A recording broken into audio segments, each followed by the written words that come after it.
नमस्कार मित्रांनो, ही गोष्ट आहे अशा एका अद्भुत कलेची ज्यांनी दगडांना पाण्यावर तरंगवले।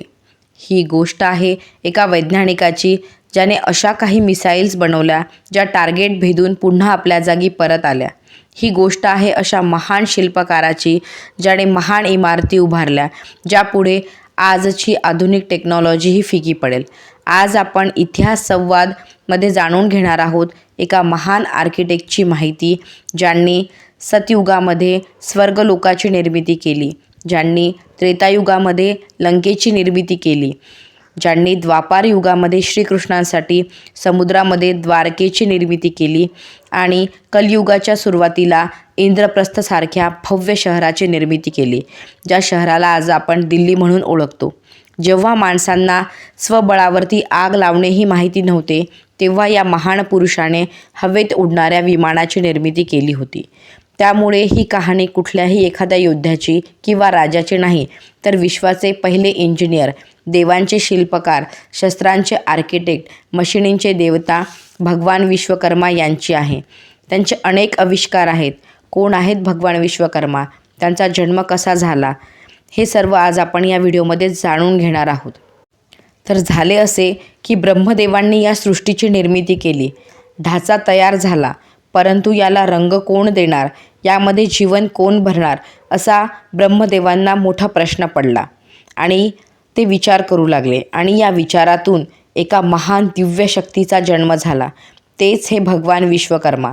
ब्रह्मदेवांनी सृष्टी बनवली आणि विश्वकर्मा देवांनी आपल्या कलागुणांनी ती रचली, बहरली। विश्वकर्मा देवाची पूजा 5 प्रकारे केली जाते: लोह, तांबे, लाकूड, शिल्प आणि दागिने। या सर्वांमध्ये त्यांचे स्वरूप आहे, ज्यामुळे वेगवेगळ्या वास्तू आणि वस्तू निर्माण होतात। विश्वकर्मा देव सुईपासून जहाजांपर्यंत आणि झोपडीपासून महालांपर्यंत प्रत्येक हातात वसलेले आहेत। त्यामुळेच वेगवेगळ्या या विश्वावरती कला निर्माण होतात। विश्वकर्मा देवांनी अनेक शस्त्र आणि अस्त्र बनवले, जसे इंद्रदेवांचे वज्र, विष्णुदेवांचे सुदर्शन चक्र, शंकर देवांचे त्रिशूल। पुष्पक विमानसुद्धा विश्वकर्मा देवांनीच बनवले आहे। मनाच्या गतीने चालणारे हे पुष्पक विमान आजचे विज्ञान याला एक अद्भुत चमत्कार समजते। त्याला कुठल्याही रनवेची गरजच पडत नाही।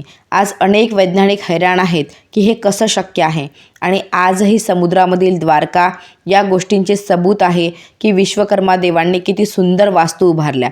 रामसेतू नल आणि नील या त्यांच्या वंशजांनीच निर्माण केला। असे दगड जे पाण्यावर तरंगत राहून हा सेतू निर्माण झाला, हे विश्वकर्मा देवांची अद्भुत रचना आहे। विश्वकर्मा देव हे फक्त शिल्पकार नसून सुंदरतेचे प्रतीकसुद्धा आहेत। सोन्याची लंका याचे एक अद्भुत उदाहरण आहे। इंद्रप्रस्थसारखा भव्य आणि दिव्य महल त्यांनी तयार केला होता की त्यामध्ये जमीन पाणी दिसत होती आणि पाणी जमीन दिसत होते। दुर्योधन जेव्हा या महालामध्ये आला आणि या गोष्टीलाच बळी पडला आणि जमीन समजून तो पाण्यात पडला। आणि कोणार्क मंदिर, कैलास मंदिर हे सुद्धा खूप आश्चर्यकारक अद्भुत रहस्य आहे।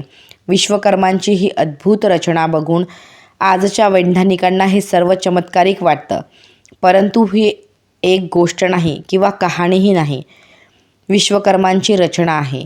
या युगामध्ये तुम्ही जेव्हा कधी एखादं रॉकेट, विमान किंवा मोठ्या बिल्डिंगचे फोटोज काढता तेव्हा या सर्वांची सुरुवात किंवा पहिली वीट ठेवणारे एकमेव महान देवांचे आर्किटेक्ट हे भगवान विश्वकर्मा आहेत।